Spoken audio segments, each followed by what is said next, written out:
पूरी दुनिया में कुछ शख्सियात ऐसी होती हैं जिनके चेहरे से झूठ टपक रहा होता है, आंखों से झूठ टपक रहा होता है।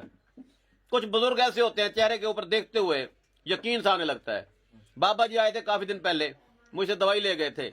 अब ये आकर बैठे हैं, डब्बियां इन्होंने खा ली, ऐसे निकाली है। मैंने कहा जी जो बात करनी है कैमरे के सामने करें। करो सिंगाल, क्या आखना चाहते थे? अल्हम्दुलिल्लाह से मेरे को एक्सीडेंट थी आई 5-6 महीना को दर्द ना वेंदा पे मैं चलन फिरन दे काबिल क्या ना, नमाज पढ़न दे काबिल क्या ना। शुक्र है अल्हम्दुलिल्लाह महीना थी के दवाई घिन गया ते ए मैं हुन टुरदा भी ठीक है, चलदा फिरदा ठीक है, नमाज आराम नाल पढ़ गिना। अगर लाती कट्ठी मेरी न थींदी है। ठीक है, ते शुक्र है अल्हम्दुलिल्लाह। डब्बियां खाली क्यों चाहिए बदे? ई वास्ते बे तुहा कोई गाल दी याद दहानी होवे इया शायद सा दिती आसे ते मजीद मैं भाई घिनन आया बैठा तोड़े को।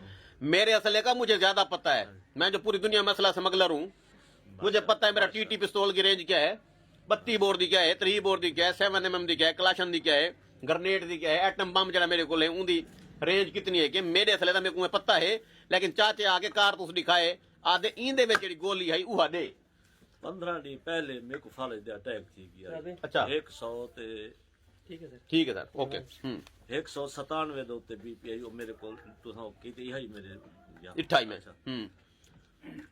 वाल ए दवाई मैं खा दिए।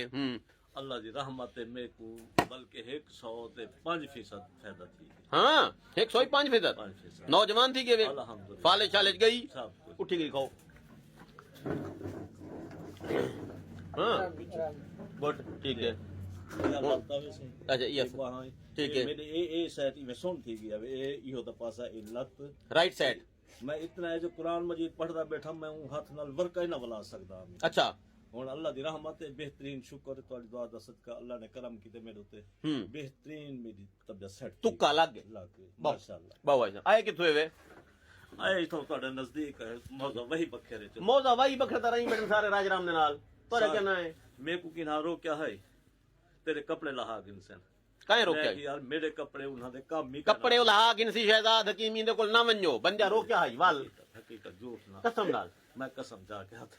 अच्छा वाल तय वाल क्या आख्या? मैं आखे यार मेरे कपड़े होंदे काबिल हो सन दौले सी मेरे वाल तो आए वाल कपड़े नाल थे दवाई दी तुक्का लग गया हुन फाले चले गए हुन शरीकां को आखण जोगा थी गए। अल्लाह ताला तुम्हारी बस का बे तुसा फितना है, तुसा शैतान है, तुसा रास्ता रुकेंदे वे लोकां दा हैं।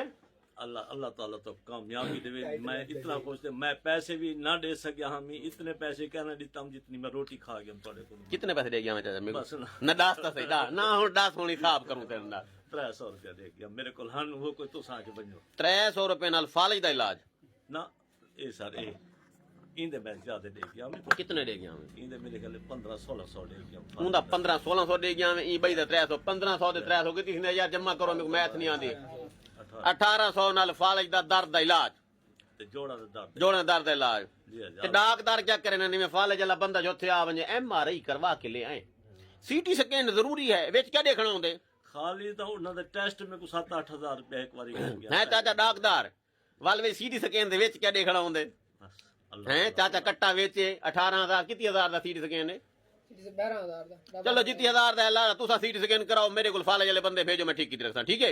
अल्लाह से हाथे ताकत दी है शफा दी है माशाअल्लाह। फाले दा तुक्का मेरा लग वेंदे फाले अधड़ंग लकवा cancer uterine cancer liver tumour brain tumour मियां मरदा बोल मेरी धाड़ निकल गई है जले मेरे को तकलीफ थी मेरी घर वाली कहना है मेरे बाल शाली मतलब पैरे हैं मेरी घर वाली तो उਵੇਂ कहनी अल्लाह को प्यारी थी ते मेरे को ई परेशानी थी भी मैं मेरे नाल थी सी कि जब मैं खट ते सामी गई हुंदा। अच्छा मैं कौन उठे सी कौन बिले सी बल जाल बनवा दूं बस मैं तो हूं घोड़े दा इलाज करे ने जे को ब्रेक लग घोड़े को ब्रेक ला देवा ई दवाई नाल घोड़े फर्क पे सची लथे देख हुन क्या चाचा दास्ता सही यार रात को क्या करने घोड़ा उठा खड़ेंदा क्या दे पूरा वही बखर दराज नाम फेरा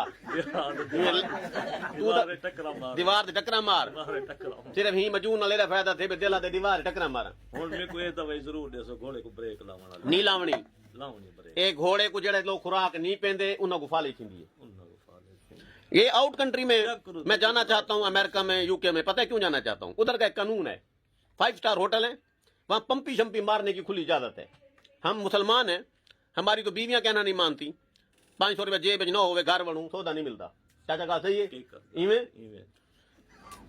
मौलवी खिल दे इवें गाल है क्या नहीं जेड़े जेड़े 500 तेरे को 9 करू कैसे मिल दिए 5 स्टार होटलों में कानून है कि अगर वो बच्ची 5 मिनट लेट हो जाए सजा है उसके लिए पता है तुमको सजा है। मुझे हाजी नजर गोपांग नेड़े से आए कहते हैं वहां ढक देते हैं। क्यों ढक देते हैं कि तू 5 मिनट लेट क्यों आई हो सकता है बंदे को ब्रेन हेमरेज हो जाता दिमाग की रख फट जाती तुमने लेट क्यों किया ठीक है वहां पंपी मारने का रिवाज है।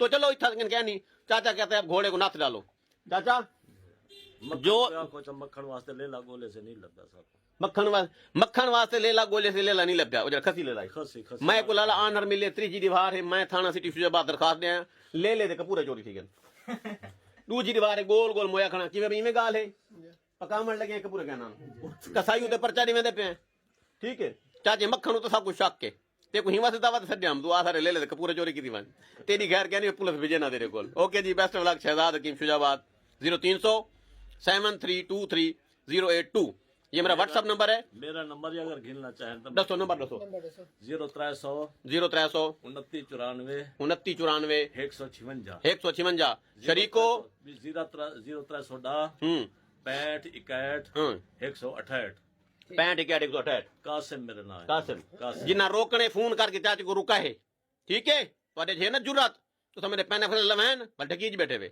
हूं तुम बंदे को रुके दे चलो रोक गिनो अल्लाह का लामन तो रोक गिनन नहीं रोक सकते रोक सको तो रोक लो